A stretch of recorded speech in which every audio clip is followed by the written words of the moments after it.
Bonjour tout le monde, je m'appelle Cécile, enchantée. J'espère que vous avez bien mangé et que vous êtes bien installés. Je suis venue aujourd'hui pour vous parler des bonnes pratiques qu'on peut mettre en place pour rédiger des contenus de qualité avec l'intelligence artificielle générative. Le sujet m'est venu juste par ma pratique aussi. Je suis rédactrice web SEO depuis maintenant plusieurs années et content manager également. Donc forcément confrontée à l'implémentation de l'IA dans le quotidien professionnel et puis personnel aussi. Quand on parle de l'IA générative, en tout cas pour tout ce qui va être production de contenu, assez souvent les gens en parlent, et puis je pense moi la première aussi, je m'y suis tournée pour ça, pour une question de rapidité. Avant même de penser, peut-on aller plus loin avec l'IA, la plupart des gens se sont dit comment est-ce que je peux gagner du temps avec l'IA. Et tous, on y allait un petit peu comme ça, on s'est dit un peu comme on met un plat au micro-ondes rapidement en espérant qu'en 1 minute ça soit super. On a vite compris qu'il y avait des limites, et notamment par rapport au style, où assez souvent on s'est tous trouvés confrontés à des contenus qui n'étaient peut-être pas à la hauteur de nos attentes. D'un point de vue SEO aussi, je pense qu'on a été assez nombreux dans le secteur à se demander est-ce que des contenus générés 100% avec l'intelligence artificielle, pour le SEO, ça posait problème en termes de ranking notamment, ou même plus largement aussi, est-ce qu'il pouvait y avoir des pénalités avec Google ? Un autre point également qui remet un peu en question la notion de simplement de rapidité avec l'IA, vous en avez peut-être entendu parler, c'est le principe de modèle collapse, dont on entend de plus en plus en ce moment, en tout cas on peut voir de plus en plus d'articles dessus. C'est-à-dire que l'intelligence artificielle générative, elle n'est pas créatrice du tout, elle va générer en fait un contenu à partir d'un apprentissage.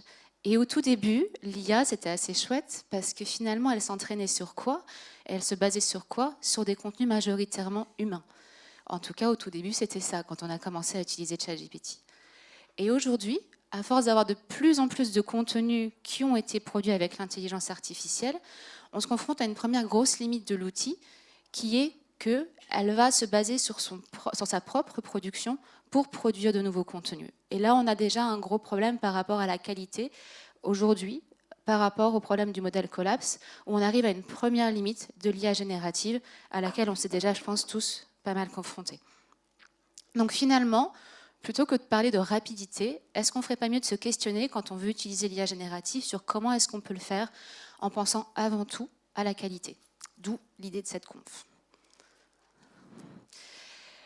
Et au-delà de ça, on peut parler un peu à un moment des enjeux, finalement, de ce sujet-là. Déjà, juste par rapport à l'impact, il y a cette étude que j'ai trouvée assez intéressante sur l'impact sur nos compétences cognitives de la surdépendance et la surutilisation de l'IA au quotidien. Il a été montré que directement, parce que ce qu'on va lire, ce qu'on va écrire est directement corrélé en fait à notre façon de penser, de structurer nos idées, l'utiliser trop au quotidien, finalement, vient impacter notre pensée critique, notre capacité de raisonnement, notre capacité à prendre des décisions et même encore plus largement notre créativité, notre originalité. Et là, quand on travaille dans l'univers du marketing et du contenu, c'est des problèmes qui peuvent être quand même assez conséquents et même plus largement, si on va un peu plus loin que juste la réflexion marketing, c'est même des problèmes qui peuvent impacter le niveau culturel dans la mesure où si on ne prend pas un minimum de recul, si on n'apprend pas un minimum à utiliser l'outil, quelle va être la conséquence sur ce qu'on va mettre en ligne ? Je pense que tous ici, si en tout cas vous êtes venus, c'est parce que vous vous questionnez peut-être aussi sur la responsabilité que vous avez de ce que vous allez publier, ou simplement quelle peut être aussi la conséquence de ce que vous lisez, si c'est produit avec une IA et que c'est pas terrible. Donc il y a aussi un enjeu certes cognitif, mais aussi culturel et plus largement sociétal, dont on a parlé un petit peu avant déjà dans d'autres conférences. Bon, c'est pas le sujet de cette conf, donc je vais pas m'étendre ici, mais je trouvais que le sujet méritait de s'y arrêter 2 minutes. Et pourtant, en face, je pense que cette slide, vous l'avez déjà vu passer, elle est passée ce matin dans la conf de Laura.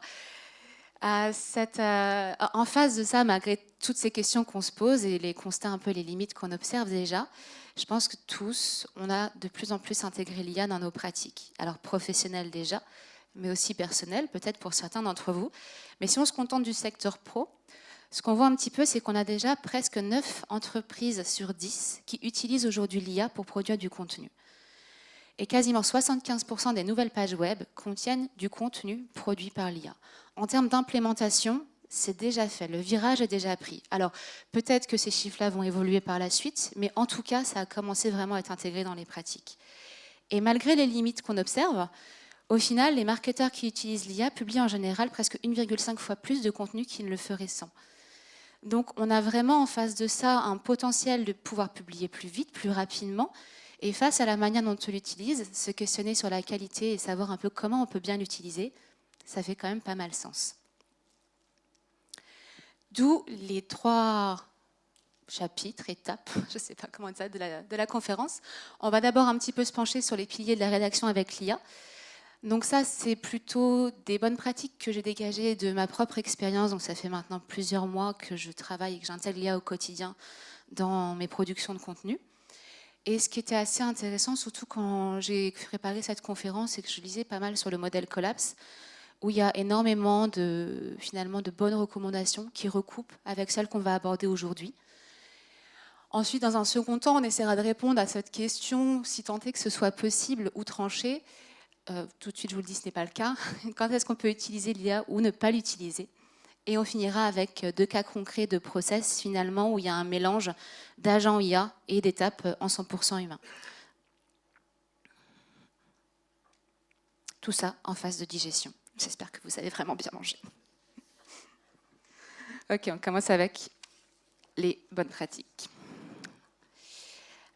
Alors, avant cependant de commencer, je vais faire un petit point sur la qualité. Et je ne sais pas si Dan est dans la salle, mais je sais qu'hier, on en a justement parlé.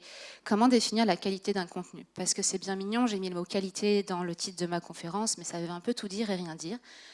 Et quand on parle d'un contenu marketing, comment est-ce qu'on peut définir sa qualité? On pourrait parler de performance déjà. On peut parler directement de métriques, comme du taux de clic, comme après quelles vont être les conséquences sur la conversion, la fidélisation. Mais finalement, comme un contenu ne dépend pas en lui-même, enfin, il n'est pas suffisant en fait pour après parler de performance. Il va dépendre de l'écosystème dans lequel il est, du site web sur lequel il est publié, etc. Donc comment est-ce qu'on peut se dire j'ai fait un contenu de qualité? Sur quoi on peut se baser finalement? Ce que vous pouvez faire, c'est déjà vous questionner sur pour qui j'écris. À partir du moment où vous vous engagez un petit peu, en tout cas vous avez cette intention de respecter votre lecteur et de répondre à son besoin au moment précis, c'est-à-dire que votre lecteur, il va venir en fonction d'une problématique dont il n'a peut-être pas encore conscience, mais peut-être que si, il va évoluer vers un besoin, vers une prise de conscience des solutions, etc.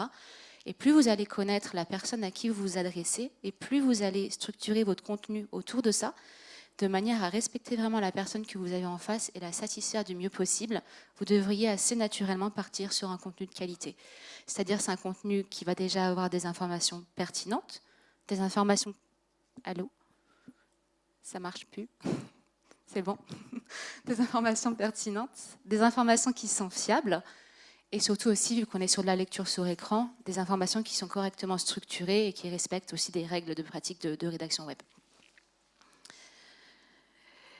Maintenant, pour se pencher un peu plus sur les bonnes pratiques qu'on peut dégager autour de l'intégration de l'IA. Cette slide-là, pour le coup, elle n'est pas très très développée, mais elle est hyper importante parce que si vous devez retenir 3 choses, c'est ces 3 choses-là. Avant toute chose, avoir une base de données qui est structurée et à jour, ce qui vous permet de lui fournir des informations fiables et accessibles. C'est un peu la même réflexion quand vous faites à manger finalement. Quand vous faites une recette, il vous faut quoi? Si vous voulez que ce soit bon à la fin, il vous faut des bons ingrédients. Il vous faut suivre certaines étapes précises. Là, on est consigne précise et prompte, du coup. Et à un moment donné, il faut aller mettre le doigt dans la soupe pour tester si c'est bon ou pas, s'il faut corriger ceci, s'il faut corriger cela. Et c'est là qu'est l'importance des feedbacks, autrement dit des retours humains, et notre participation dans les workflows IA est essentielle. Et ce triptyque-là, si vous enlevez une des 3 parties, vous vous ôtez la possibilité de vraiment tirer le plein potentiel de l'IA. Si vous respectez les 3 et que vous portez vraiment du temps à ça pour l'intégrer dans vos process, à partir de là, peu importe l'outil, vous pouvez normalement obtenir des bons résultats avec l'IA. Par la suite, et même déjà là, ces différents constats, moi je les ai tirés, je ne sais pas quels outils vous utilisez en IA, il y en a différentes plateformes, vous pouvez peut-être être sur ChatGPT, sur Claude, Gemini ou autre. Finalement, peu importe, le but, c'est pas ici de vous donner une technique avec un outil précis, c'est que vous puissiez justement, peu importe l'outil que vous utilisez, après mettre ça en place et pouvoir en tirer le meilleur. De mon côté, par rapport à la base de données, j'utilise Dust. Alors, ce n'est pas du tout de la promo ou de l'affiliation ou quoi, mais juste l'outil est vraiment très très bon si vous voulez faire des contenus de qualité. Je vous conseille de vous renseigner dessus. Dust, l'intérêt, c'est que c'est une plateforme où vous allez avoir du coup la possibilité de faire appel à différentes IA et de créer différents agents IA et de les utiliser au sein de la même conversation, tout en connectant la plateforme à vos données. Ce qui fait que vous avez en permanence un accès à vos données internes. La base de données, elle est justement très très importante dans la mesure où, et on se rend compte encore plus de ça par rapport au modèle Collapse, c'est que la qualité des intrants va influencer directement la qualité du résultat sortant. C'est-à-dire que les données que vous donnez à l'IA pour qu'elle puisse vous produire après le contenu que vous attendez, elles sont juste capitales.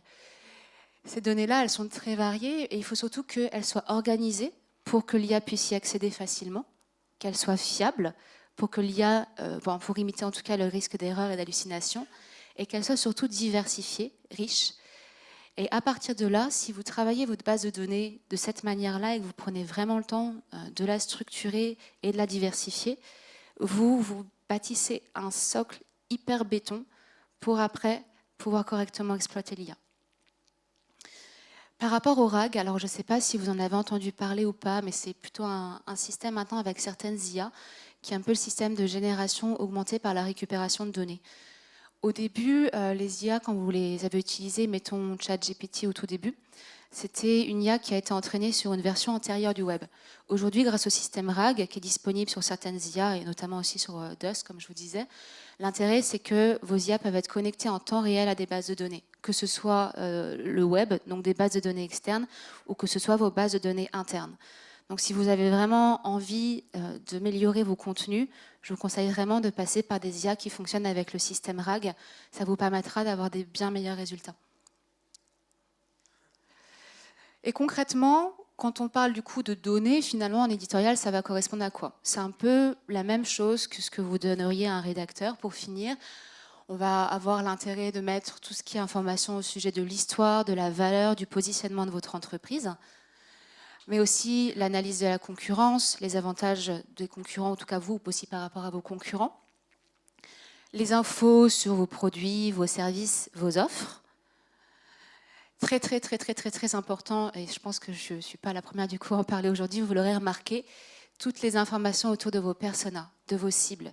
Plus vous fournissez d'informations sur la personne à qui vous parlez, plus vous allez pouvoir bien structurer votre contenu et le faire de la manière la plus pertinente possible. Donc persona, donc vos fiches persona, soit, mais aussi quel est le parcours client. Est-ce que vous avez des verbatims de vos personas? Est-ce que vous avez des témoignages de vos personas? Si vous avez aussi des interviews, votre ligne édito, évidemment aussi, on ne va pas passer à côté.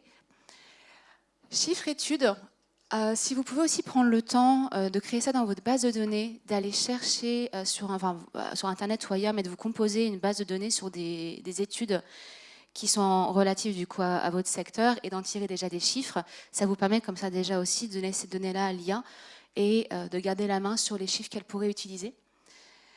Avis témoignage, on a vu. Prise de parole, ça c'est surtout si vous avez dans votre entreprise des dirigeants ou des personnes dont le poste a une valeur crédibilité intéressante pour vos lecteurs, de faire des témoignages, des interviews, prise de parole en tout cas de ces personnes-là. Toutes vos FAQ, vos questions clients évidemment, plus il y en a mieux c'est. Et incontournable, le corpus de contenu, c'est-à-dire des exemples de ce que vous avez vous écrit.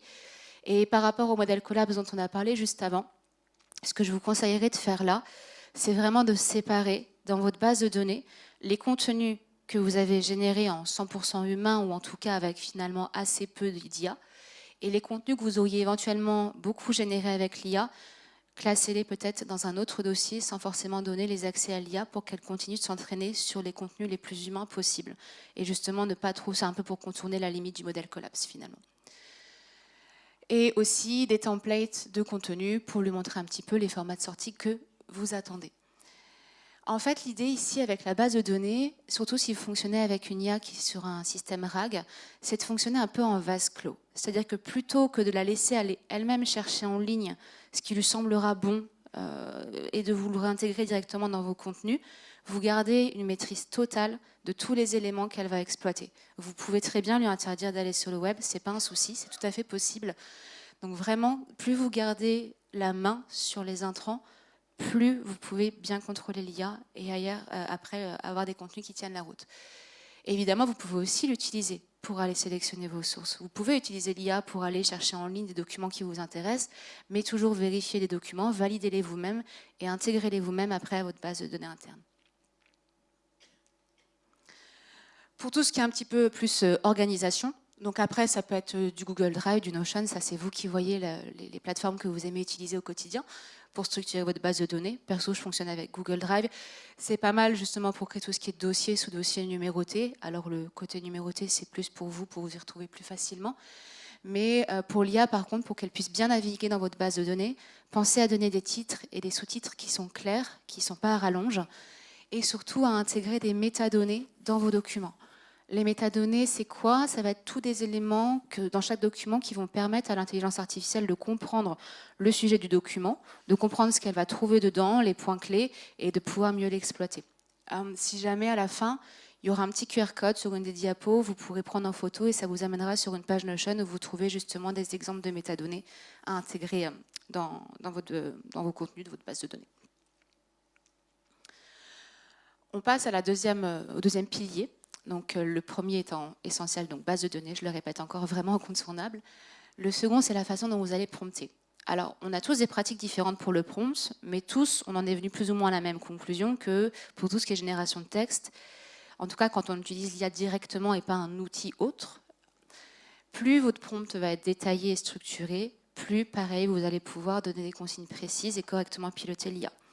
Donc, à un moment donné, vous allez être un tout petit peu obligé soit de trouver des modèles de bons prompts, soit d'apprendre un petit peu sur le prompting pour pouvoir, vous, après, créer vos propres prompts. L'idée, aujourd'hui, ça va être de détailler vraiment toutes les étapes de la tâche que vous allez donner à l'intelligence artificielle.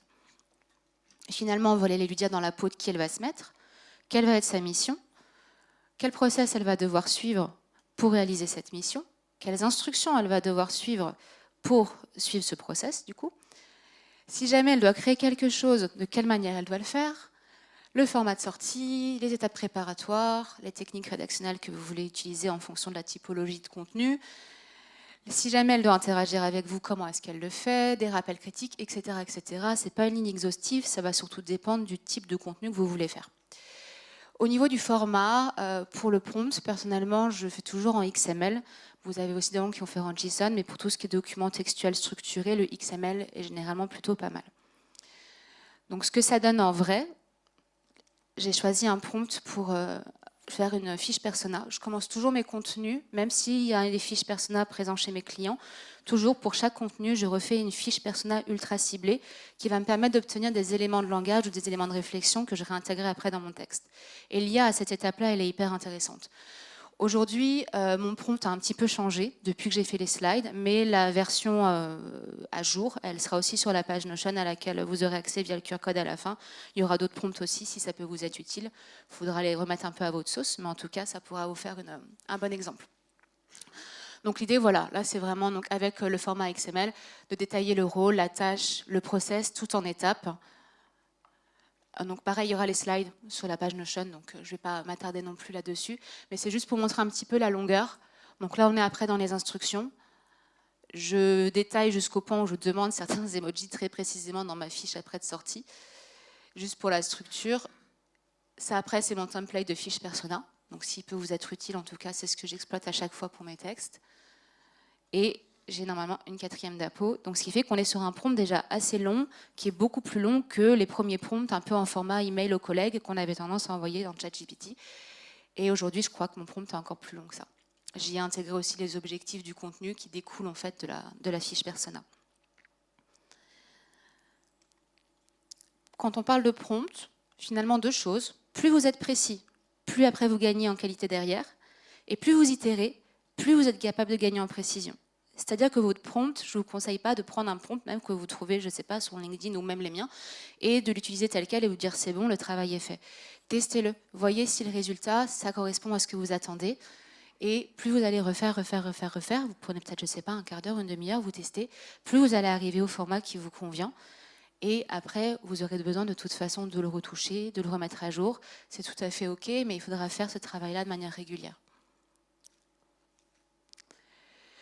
Maintenant, dernier point, dernière bonne pratique en tout cas, les retours humains. C'est-à-dire, finalement, peut-on vraiment envisager d'utiliser l'intelligence artificielle sans, au bout d'un moment, participer, nous, en tant qu'humains?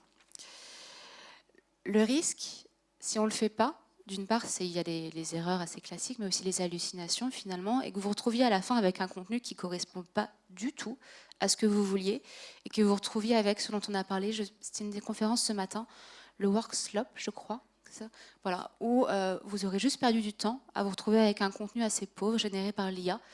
Et vu que mine de rien, on utilise ce type d'outils aussi pour gagner en productivité ou aussi aller plus loin dans nos stratégies, c'est quand même un peu dommage finalement d'avoir passé autant de temps pour obtenir un résultat qui ne convient pas. Donc nos interventions, elles sont indispensables et ce que je vous conseille, c'est de le faire à chaque étape clé. Et finalement, les étapes clés, quand on parle de rédaction, les gens se disent souvent « ouais, rédiger, ça va, tu te lances, tu fais ton texte, t'écris, c'est plié ». C'est un peu plus d'étapes que ça. Vous allez avoir déjà l'étape d'analyse du persona que vous allez croiser, coupler avec les objectifs de votre texte. Vous allez après réfléchir à l'angle de votre texte. Quel est finalement le type de contenu, l'angle qui serait le plus pertinent pour répondre à mon persona. Après, si besoin et si c'est un contenu SEO, allez justement chercher les éléments SEO pour optimiser votre contenu après. Étape suivante, faire un plan avec les grandes idées. Étape suivante, faire un second plan avec toutes les idées détaillées. Donc là, ça vous fait soit un briefing que vous pouvez donner à un rédacteur, soit si vous voulez rédiger avec l'IA, ça vous fait un briefing que vous pouvez donner à l'IA. Et après, pareil, le texte proposé par l'IA, vous devez absolument le relire. Ne publiez jamais, jamais, jamais un texte qui est sorti par une IA en vous disant « c'est bon, j'ai fait toutes les étapes en amont, c'est toujours possible qu'il y ait un risque d'erreur, relisez toujours avant de publier. » Et aussi, une fois que vous avez retouché votre texte, donnez la version finale à l'intelligence artificielle. Pourquoi? Ça lui permet de se rendre compte des points d'écart entre ce qu'elle vous a fourni, en pensant que c'était ce que vous attendiez, et ce que vous attendez réellement. Donc dans la mesure où elle apprend finalement de ce qu'on lui fournit, à chaque fois que vous faites un contenu, et même si vous n'utilisez pas l'IA pour le faire, fournissez-lui pour qu'elle puisse se rendre un peu plus compte de ce que vous attendez réellement. Et si le résultat est décevant, assez souvent, ce n'est pas tant que ça l'outil, parce que je pense qu'on est tous d'accord de la performance de l'intelligence artificielle, même si elle a ses limites, on s'en rend compte. Mais c'est surtout que probablement, dans une des étapes en amont, dans la base de données, ou dans le prompting, ou dans les étapes de vérification, il y a quelque chose qui n'a peut-être pas été assez bien fait. Donc c'est vraiment à ces étapes-là qu'il faut revenir aux besoins. 2 mots par rapport au retour humain. Sans vouloir être moralisatrice, mais je pense que ça va de notre responsabilité au final, de par ce qu'on va publier en ligne, comme je le disais tout à l'heure. Je pense qu'on est tous un petit peu questionnés par ce que ça va devenir au niveau de la qualité du web et de ce qu'on va trouver dessus. Donc si on veut que ça reste quelque chose d'intéressant et si on veut continuer à avoir accès à des contenus qui sont appréciables et pertinents, c'est notre responsabilité, même quand on utilise l'IA, d'aller vérifier ce qu'on a fait avant de publier et de voir si ça correspond à nos exigences éditoriales ou pas. Deuxième mot, l'apprentissage. En ce qui concerne les retours humains, c'est vraiment là l'intérêt, c'est de permettre à l'intelligence artificielle d'apprendre un maximum possible afin de s'améliorer à chaque fois que vous allez l'utiliser.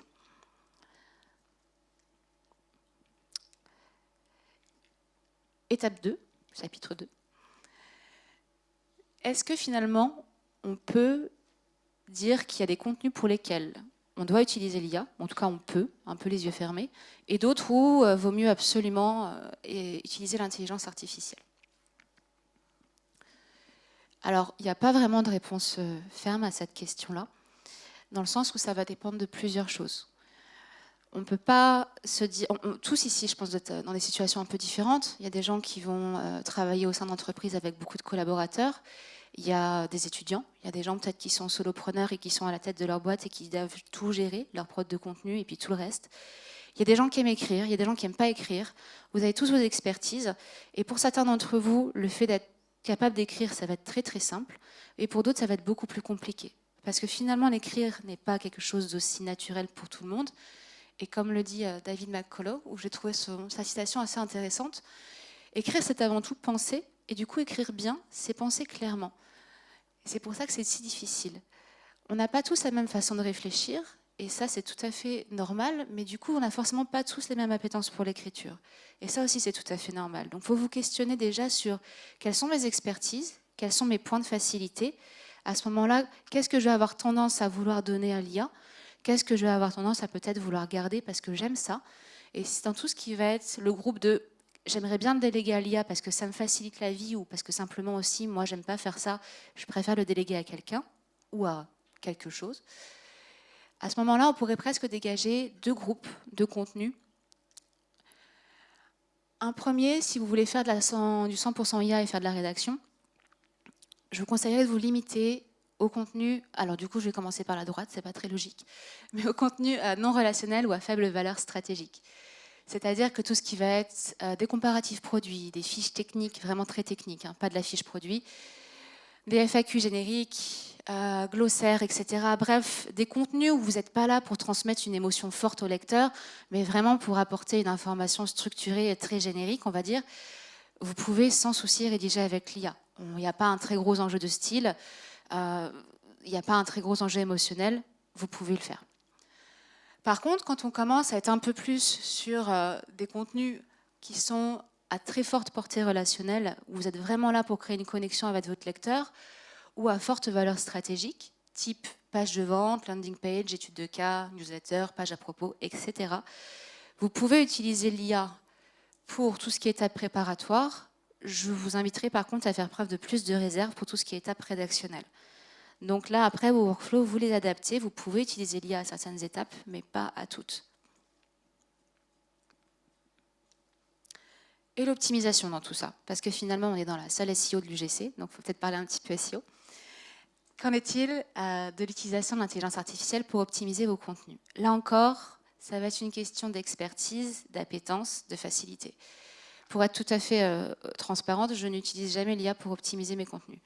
C'est-à-dire que parce que j'ai l'habitude, parce que j'ai les bons réflexes depuis maintenant plusieurs années, je vais être capable de très très rapidement analyser une page de résultats, savoir quelles sont les requêtes que je vais aller utiliser. J'ai aussi accès à des outils comme UTextGuru Guru par exemple, ce qui fait que mon petit briefing SEO, je le fais très rapidement et je sais exactement où je vais. Je n'ai pas envie de perdre du temps à utiliser une IA, devoir éventuellement la corriger dans sa capacité de sélectionner les éléments pertinents.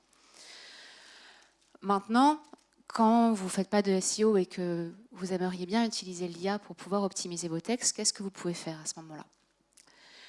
On va voir ça dans le cas pratique juste après. Vous allez pouvoir l'utiliser quand même pour aller faire une analyse de la concurrence. Ce qui vous aurait tendance à vous prendre beaucoup de temps, elle peut le faire très très vite. Vous pouvez aussi l'utiliser pour aller chercher des requêtes complémentaires qui vont permettre de mieux ranker sur la requête principale que vous avez sélectionnée pour votre texte. Vous pouvez aussi l'utiliser pour définir vos champs lexicaux et voir comment les développer. Donc les champs lexicaux, ça va être ils découlent en fait de votre requête principale.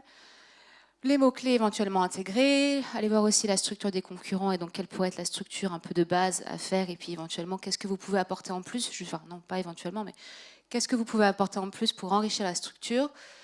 Le maillage aussi, un peu plus de réserve sur le maillage. Après, je pense que des gens beaucoup plus pointus, calés en SEO que moi, utilisent peut-être l'IA pour leur stratégie de maillage. En tout cas, moi, c'est pas à moi de faire le maillage avec mes clients, donc pour le coup. Par contre, ce que vous pouvez vous redire, c'est que si vous partez du principe que vous écrivez avant toute chose pour votre lecteur et que vous allez chercher ces éléments-là, et que vous les intégrez dans votre contenu, mais de façon assez naturelle en fait. Essayez pas de suroptimiser, on est très très loin de l'époque du bourrage de mots-clés. Et comme Laura l'a dit ce matin justement, et que ça venait de sa conférence, je crois, d'Anne l'année dernière, où on n'est plus là pour écrire pour des algos, on est là pour écrire pour des humains, et encore plus aujourd'hui je pense. Donc si vous gardez en tête comment je peux satisfaire, respecter mon lecteur, en intégrant ces éléments, vous devriez pouvoir assez, pas facilement, mais faire un article SEO qui est de qualité. Et donc, pour les cas concrets, on va justement commencer avec un cas de workflow sur un article SEO. Alors, petite précision, ce n'est pas forcément un workflow que je vous recommande d'intégrer tel quel, vous, de votre côté. C'est un process que j'ai choisi en me basant, moi, sur mes propres habitudes, en me basant sur les étapes que je respecte à chaque fois quand je crée un contenu et en me basant sur mes expertises. Il y a des étapes que je vais pas utiliser l'IA, d'autres je vais l'utiliser. Donc c'est très personnel. C'est pour ça que vos workflows sont avant tout là pour être adaptés à vos propres pratiques et à vos propres besoins. Donc prenez toujours un peu de recul sur ce qu'on peut vous donner gratuitement en ligne ou quoi et demandez-vous toujours, est-ce que je peux le réintégrer tel quel ou de quelle manière je peux me l'approprier. Donc là, l'idée, c'est de partir d'une requête clé principale.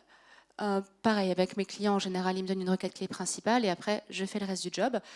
Mais je ne fais pas la sélection des requêtes clés principales. Donc dans mon process, vous n'allez pas avoir d'étape de sélection de requêtes clés. À partir de là, donc pour mélanger IA humain, je pars un peu sur deux voies en parallèle. La première, et là je vais fonctionner avec l'IA à 100%, en réfléchissant moi-même de mon côté, ça va être de faire la fiche persona et les objectifs et points essentiels de mon texte en fonction de la fiche persona. Pour ça, l'IA, elle me permet d'aller beaucoup plus vite, d'obtenir une fiche beaucoup plus détaillée et très intéressante et correctement structurée. Après, ça me permet de faire des copier-coller d'éléments dans mon texte hyper facilement. En parallèle, alors ça d'ordinaire, j'ai mis des petites têtes blondes, mais moi je fais tout. Après, ça c'est plus si vous voulez vous intégrer l'IA parce que vous n'êtes pas trop peut-être formé au SEO. Mais je prends ma requête clé, je la mets dans la SERP en navigation privée. Et je vois ce qui ressort. Quelles sont les autres requêtes clés Est-ce que je peux prendre une variante de la requête clé principale qui pourrait être intéressante? Est-ce qu'il y a des requêtes clés complémentaires dans la SERP qui vont ressortir aussi, qui vont être intéressantes? Vous pouvez demander à l'IA aussi, est-ce qu'elle a des requêtes intéressantes à vous proposer qui viennent compléter votre requête principale?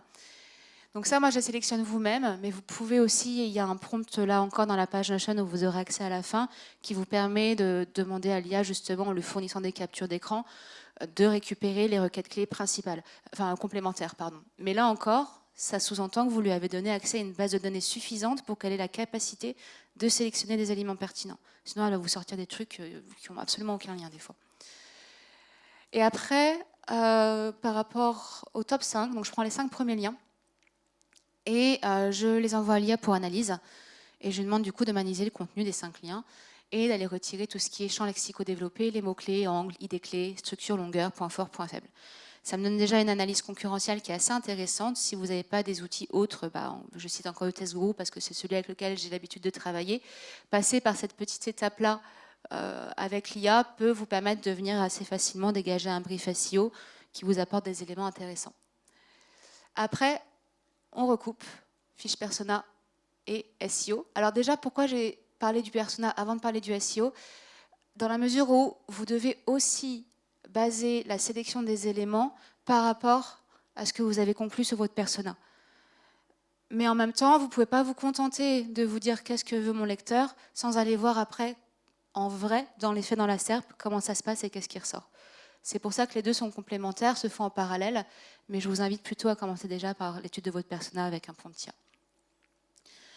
Après, on arrive à cette étape-là, qui peut être une étape mixte aussi, de faire un brainstorming en fait à partir de tous ces éléments collectés, donc en mixant IA et humain, quels sont les meilleurs angles qui peuvent être intéressants pour mon contenu. Vous choisissez celui qui convient. Là encore, elle pourra vous donner des choses pertinentes si vous lui avez fourni une base de données suffisante pour qu'elle comprenne quels sont les types de sujets ou les types d'angles qui peuvent convenir à votre public et puis à votre entreprise aussi. Là, on passe sur un prompt suivant, où cette fois, ça peut être une étape 100% IA, à partir de l'angle qui a été dégagé et validé. Donc, vous validez à chaque étape, hein. Ici, ici, ici, ici. De venir, du coup, faire un premier plan avec les grandes idées. En gros, votre plan HN. Et vous pouvez utiliser le même prompt pour après faire un plan encore plus détaillé, où vous allez cette fois lui demander d'intégrer tous les éléments clés de la fiche persona, tous les éléments clés de la fiche SEO. Vous allez après lui demander d'aller chercher dans votre base de données, du coup encore très intéressant de fonctionner avec le système RAG et de développer votre base de données, d'aller chercher tous les éléments relatifs à vos produits, vos services, vos offres, votre entreprise qu'on pourra intégrer du coup dans les différents titres et intertitres que vous aurez mis dans votre plan. Vous pouvez même aussi lui demander de mettre le nombre de mots, enfin on va faire vraiment un brief ultra complet qui vous donne un très très gros brouillon de votre texte. Une fois que ça s'est validé, vous pouvez passer à la rédaction. Vous voyez, est-ce que c'est vous qui rédigez? Est-ce que vous confiez à l'IA? Ça, c'est votre choix, en fonction du contenu, de vos appétences, comme on disait tout à l'heure. Une phase 100% IA qui va vous faire gagner du temps, c'est la vérification du respect du brief. Ça permet aussi de voir que le texte répond à tous les objectifs définis. Et enfin, pour finir, une étape qui doit rester en 100% humain, c'est votre relecture à froid. Ne vous contentez pas d'une relecture juste avec l'IA. Par contre, ne vous privez pas à la fin, lui demandez une relecture pour vérifier tout ce qui est français. Si vous lui donnez à la base comme connexion ou comme recommandation des sites qui vont justement avoir toutes les règles de français, de typo, de grammaire. Je pense, alors j'ai oublié le nom de ce site, mais c'est un site québécois. Je rechercherai. Mais voilà, ne le laissez pas choisir les règles de typo, elle a tendance à faire des erreurs de typo. Donc il faut que vous lui donniez à la base les règles que vous voulez respecter pour la typo, le français, etc. Donc voilà pour un premier exemple de workflow mix humain-IA, où à chaque étape, du coup, il y a vraiment besoin d'une validation, et en même temps, certaines étapes peuvent être extrêmement accélérées avec l'IA. Exemple suivant, et on arrive à la fin gentiment de cette conférence, ça va être l'article interview. Alors là, du coup, cet article-là, ce type d'article, vient complètement contredire la diapo sur les deux catégories de contenu que vous pouvez faire ou pas avec l'IA. Parce qu'un article interview peut avoir une très très forte portée relationnelle et stratégique, et en même temps, vous pouvez le faire très facilement avec l'intelligence artificielle. Et justement, on en a parlé tout à l'heure aussi dans une des autres conférences, où si vous partez du même... c'est un peu le même process, hein, finalement. Vous partez d'une requête clé, là, d'une requête clé principale ou d'un sujet, vous faites votre étude de persona, très détaillée. À partir de là, vous voyez un peu quels vont être les objectifs du texte, là-dessus même étape. Mais surtout, vous allez pouvoir ajouter à votre first persona, en utilisant l'IA, essayer de tirer un maximum de questions clients, un peu en mode FAQ. Pour ce sujet-là, pour ce persona-là, quelles sont toutes les questions qu'il peut se poser, et vraiment aller dans le plus de détails possible. Plus vous allez être spécifique, plus vous allez aussi être sur un contenu intéressant. Vous prenez cette FAQ, et après vous y répondez comme si vous vous auto-interviewez. Ou vous pouvez aussi le donner à quelqu'un de votre entreprise qui y répondra en mode interview. Et pour ça, hyper simple, vous utilisez l'IA avec le système dictaphone. Elle enregistre tout. Après, au préalable, bien sûr, il faut que vous ayez un peu paramétré votre prompt pour qu'il y ait des retouches un petit peu, qu'on enlève les tics de langage, mais qu'on garde la tournure parlée. Et vous retrouvez comme ça, très rapidement, avec un article qui est vraiment unique, qui est vraiment à la voix de votre entreprise et qui, franchement, vous aura pas pris longtemps à être produit. Donc voilà, ça peut être une astuce assez intéressante de temps en temps. Et on finit de la même façon, hein, avec le respect du brief et puis la relecture à froid 100% humain, et après, pourquoi pas, avec l'IA. Finalement, si on devait retenir qu'une seule chose, au-delà de la base de données, le prompting et votre intervention, c'est que finalement, l'IA ne sera l'assistant que vous lui permettez d'être. C'est-à-dire que oui, on parle en effet, là je reviens un peu au début de ma conf, sur la notion de rapidité, mais si vous ne prenez pas ce temps qui certes peut être un peu conséquent pour mettre en place vos compétences en prompting, pour mettre en place votre base de données, et si vous ne prenez pas le temps à chaque fois de revérifier à chaque étape, vous allez avoir du mal à faire de la qualité avec l'IA. Là-dessus, il n'y a vraiment pas de magie, il faut que vous preniez ce temps-là. Mais plus vous allez le prendre au début, plus vous allez le faire correctement. Par contre, après, vous allez vraiment gagner en productivité, parce que la base de données, vous la mettez à jour, mais vous n'allez pas la refaire à chaque fois. Les prompts, c'est la même chose. Et après, la vérification, vous allez être de plus en plus rapide. Donc finalement, vous allez vraiment gagner en rapidité, en productivité, mais ça demande un investissement temps initial qui est assez inévitable pour le coup. Donc voilà, déjà un merci aux partenaires du Biz & Buzz et puis à Eneolab et à Dan qui m'a proposé de venir. Et puis à vous tous aussi d'être venus aujourd'hui en phase de digestion, comme on disait. Le fameux QR code, vous l'avez là-bas, si vous voulez, du coup, pour après accéder à la page Notion avec, vous allez avoir l'exemple de métadonnées, vous avez deux prompts, le prompt persona, le prompt SEO. Vous avez des exemples aussi d'astuces si jamais vous faites un contenu 100% IA, comment est-ce que vous pouvez le retoucher avec 2-3 petites astuces qui permettent à minima d'éviter d'être dans quelque chose qui sent trop l'IA. Et aussi des bonnes pratiques de rédaction web, parce que je pense que tous, vous n'êtes pas forcément rédacteur web ou copywriter ici, mais écrire sur écran et être lu sur écran, ça exige des règles spécifiques d'écriture. Donc vous aurez déjà un petit peu quelques guidelines aussi. Donc voilà, j'ai tenu à vous parler de ce sujet-là parce que ça fait maintenant 4 ans que je suis dans ce métier et que j'ai vu au premier rang quel pouvait être l'impact de l'IA sur tout ce qui va être éditorial. Beaucoup ont dit c'est la fin des rédacteurs, beaucoup ont dit c'est la fin du SEO. Bah, je pense que non. Par contre, clairement, on va tous évoluer et je pense qu'il y a de très très belles choses à faire sur tout ce qui va être workflow IA humain, que ce soit en SEO ou en éditorial aujourd'hui. Donc voilà, merci beaucoup à tous.